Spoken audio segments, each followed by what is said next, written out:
This week, the I-Team's investigating your heating bill and a fraud that will send shivers down your spine. Recordings obtained by the I-Team show how heating oil companies scheme to shortchange New Yorkers.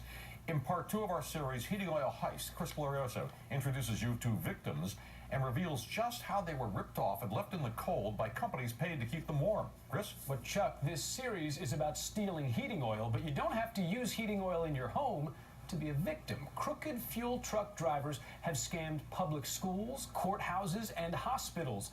That means taxpayers are being ripped off too, not to mention houses of worship.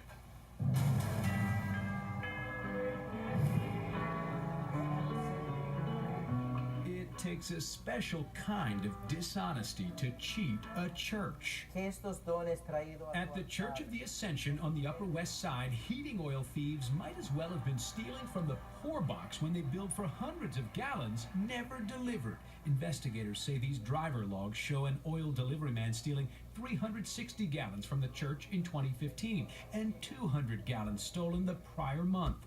Jan Dugan is a devout parishioner. What bothers me most as these people exhibit no conscience. And this church is far from the only victim. The I-Team obtained recordings from past law enforcement investigations which depict the practice of oil shorting at buildings across New York City. Listen as dispatchers and oil truck drivers banter and laugh about ripping customers off.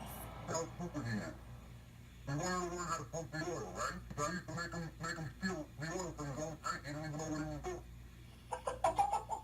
1,500 in oil, right? Yep. 200.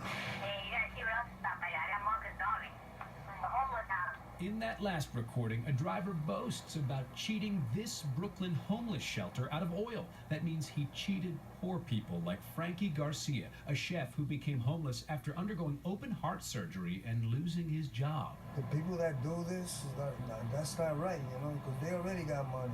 I could easily say it's going on right now. Dominic Albergo is a former investigator with the New York City Business Integrity Commission, known as BIC. 2 years ago, he and his colleagues shut down 9 heating oil companies and arrested more than 50 employees. At the time, city investigators estimated the rogue oil companies stole an average of 10% of all their deliveries between 2014 and 2015. That would mean dirty oil drivers stole almost 7 million gallons from private buildings, more than 3 million gallons from New York City public schools, more than 280,000 gallons from the Catholic Archdiocese, and more than 100,000 gallons from the police department. You're talking a substantial amount of money that went into this corrupt industry. So how did so many buildings get robbed blind? The answer is right here in the standard oil meter on the back of every oil truck. One way oil thieves short is by rigging those meters to pump air as if it were oil. A metal ball right here is supposed to block the air from making the meter numbers spin, but a devious trick involving a simple magnet can lift that ball and let the air flow. I want to steal, so I'll use this magnet. Albergo even showed me how oil thieves inflate your bill. They use a magnet like this to open a valve. I was able to get the meter to falsely register air as if it were oil. The meter numbers started spinning. While that meter is running, building owners think their tank is being filled with fuel, but it's not. It's being filled with thin air, and they're paying for it. You showed it yourself how a little magnet, a $60 magnet, and we stole a couple of 100 gallons right here.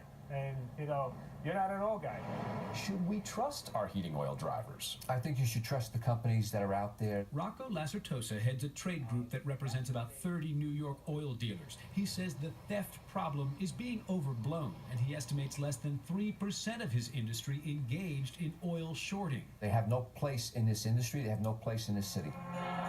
Back at the Church of the Ascension, Jan Dugan is convinced the city of New York needs to do more to root out the dishonest oil companies. It is appalling to think that people are being ripped off in some form or fashion. The church's head pastor, Father Dan Carney, wrote this letter asking City Council to pass a bill giving the Business Integrity Commission more power to regulate and license heating oil drivers. For a year, that bill has been tied up in the Sanitation Committee. Committee Chair Antonio Reynoso says powerful interests have lined up against the law, but he made a pledge to the I-Team. Will you guarantee this bill is going to be put for a vote before next winter? Yes, I guarantee This that bill. this bill will be put to a vote.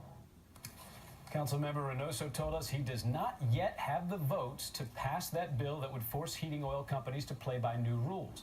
Well, one New Yorker is not waiting for City Council to take action. Tomorrow, Chief Investigative Reporter Jonathan Dienst speaks with a man who's taking heating oil companies to court, claiming a different variety of fuel fraud is rampant. Back to you. All right, fascinating stuff, Chris. Thank you very much. Well, time for the weather now, and we're